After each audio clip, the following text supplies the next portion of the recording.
کیا آپ جانتے ہیں کہ غریب چرواہے نے اپنی چالاکی سے بادشاہ کو کس طرح چکمہ دیا اور اپنی زندگی بدل لی؟ یہ کہانی سنیں جہاں عقل کا مقابلہ طاقت سے ہوا اور جیت صرف ذہانت کی ہوئی۔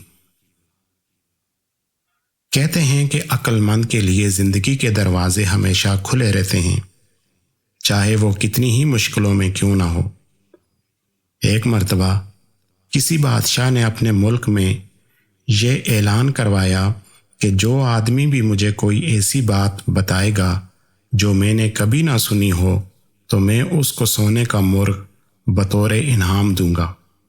اگر وہ بات میری سنی ہوئی ہوگی تو سزا کے طور پر اس آدمی کو قید کیا جائے گا۔ پورے ملک میں شور مچ گیا مگر ہر شخص کی کوشش ناکام ہوئی۔ اسی ملک میں ایک غریب چرواہا رہتا تھا جو اپنی بکریاں چرانے کے علاوہ دنیا کی تلخ حقیقتوں کا سامنا کر رہا تھا۔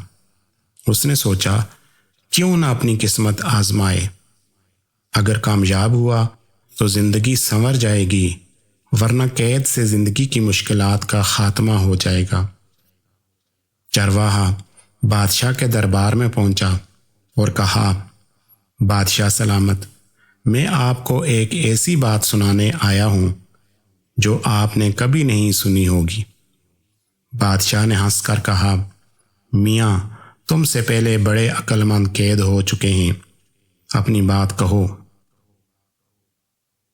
چرواہے نے ایک کہانی شروع کی۔ یہ ان دنوں کی بات ہے جب آپ کے والد بادشاہ تھے اور میرے والد ایک عظیم سوداگر۔ وہ دونوں گہرے دوست تھے۔ میرے والد نے بیرون ملک جاتے وقت اپنی سونے کی چکی آپ کے والد کو امانتاً دی تھی جو آج تک ہمارے خاندان کو واپس نہیں ملی۔ میرے والد نے مرنے سے پہلے وصیت کی تھی کہ مشکل وقت آنے پر یہ چکی بادشاہ سے مانگ لینا۔ آج میں آپ سے وہ چکی لینے آیا ہوں یا پھر آپ سے سونے کا مرغ۔ بادشاہ خاموش ہو گیا۔ وہ جانتا تھا کہ اگر وہ کہتا کہ یہ بات سنی ہوئی ہے تو اسے چکی دینی پڑتی، اگر کہتا کہ نہیں سنی تو مرغ دینا پڑتا۔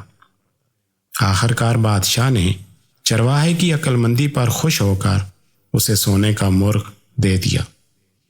چرواہے نے مرغ بیچا، اپنی زندگی سنواری، شادی کی اور خوشحالی کے ساتھ زندگی گزارنے لگا۔ یہ کہانی ہمیں سکھاتی ہے کہ مشکلات کا حل صرف محنت اور عقل کے ساتھ ممکن ہے۔